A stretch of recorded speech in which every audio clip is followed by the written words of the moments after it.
ఒకప్పుడు మనకి stock market అంటే అదేదో డబ్బున్నటువంటి వాళ్ళు ఇవ్వరు. ఇప్పుడు మధ్యతరగతి అయిపోయింది, పేదల దాకా వచ్చేస్తుంది క్రమంగా. ఇంకొకటి, పెట్టుబడులు పెడితే ఇదివరకు ఎంత మిగులుద్దో తెలియదు, ఇప్పుడు పెట్టుబడులు పెడితే మిగులుతుందో లేదో తెలియదు. కానీ అందరూ స్టాక్ మార్కెట్ల ఇన్వెస్ట్మెంట్స్ వైపుకి ఎందుకు వెళ్తున్నారంటే, ఒకప్పుడు పొదుపు బ్యాంకుల్లో చేసేవాళ్ళు.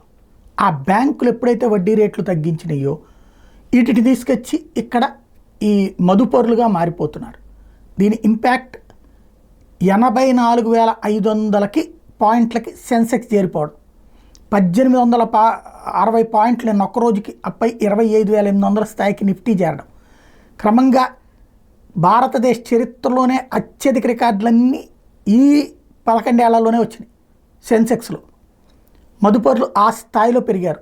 6,24,000 కోట్ల రూపాయలు వివిధ సంస్థల్లో పెట్టుబడులు పెడుతున్నారు. ఏంటంటే ప్రభుత్వం సవ్యంగా ఉంటుంది, విధానాలు సవ్యంగా ఉంటాయి ఇక్కడ అన్నట్టు ఒక నమ్మకం, ఒక ధైర్యం.